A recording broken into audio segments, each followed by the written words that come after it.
Bom, agora eu vou falar um pouco acerca do Plano Real. Tomar a inflação foi o primeiro grande feito da democracia brasileira. Para isso, ela precisou de 10 anos e 7 planos econômicos.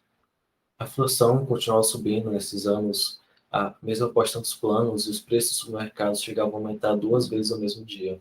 Isso acabou em 94 no governo de Itamar Franco, com o Plano Real.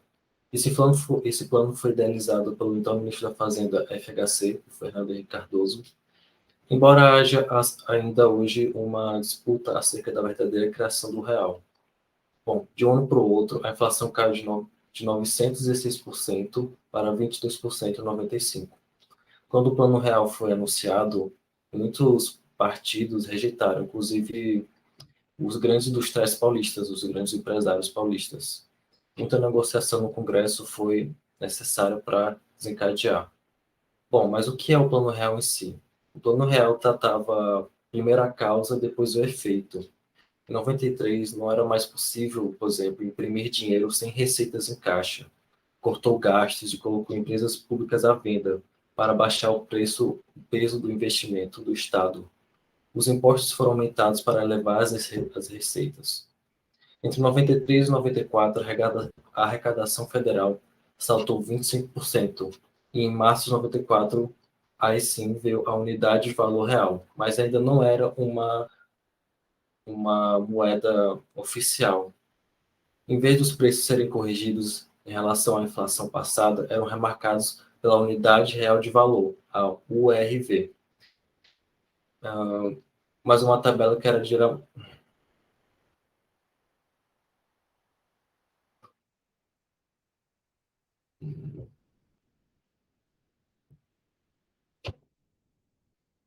dessa forma, acabou a remarcação.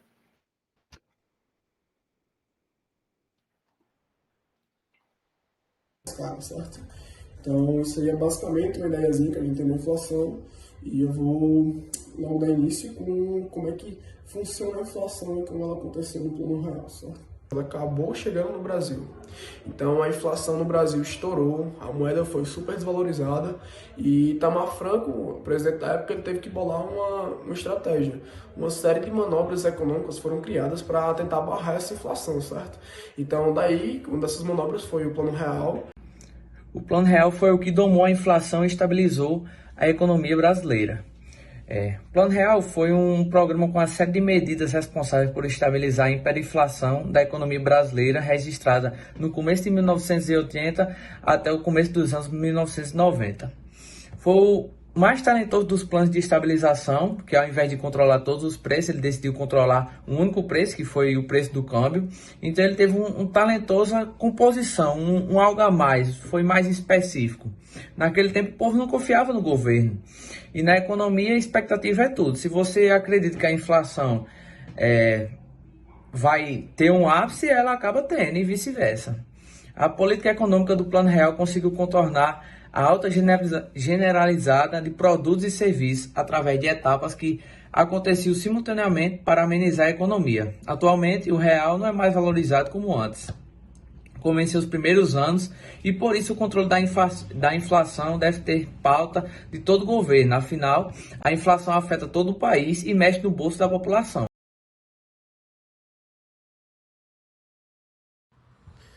Outro ponto negativo também na questão do governo de Itamar Franco foi a questão da falta de investimento, de administração e investimento nas outras estruturas, como na educação e na saúde.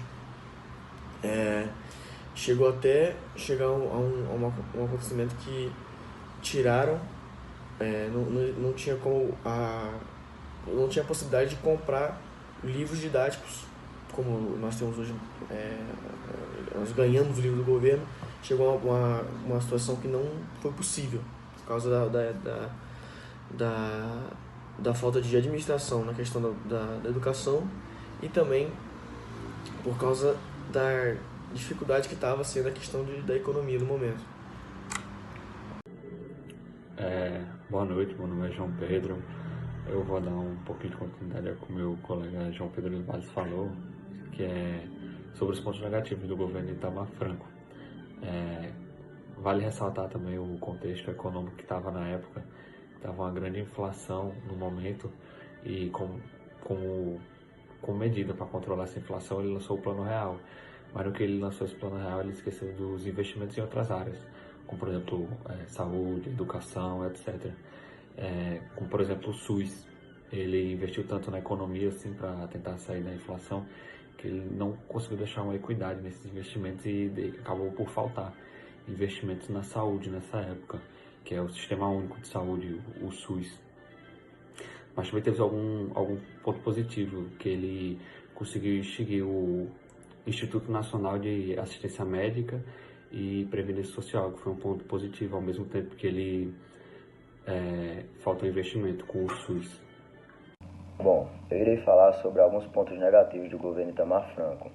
Pode soar até irônico, mas um dos pontos negativos do seu governo foi justamente na economia, onde, apesar do rigoroso ajuste fiscal feito durante o Plano Real, foi um planejamento que teve enorme sucesso, que em curto prazo ocasionou a queda da inflação e o aumento do poder aquisitivo da população, mas a longo prazo os economistas já previam um processo recessivo bastante acentuado, que geraria enorme desemprego.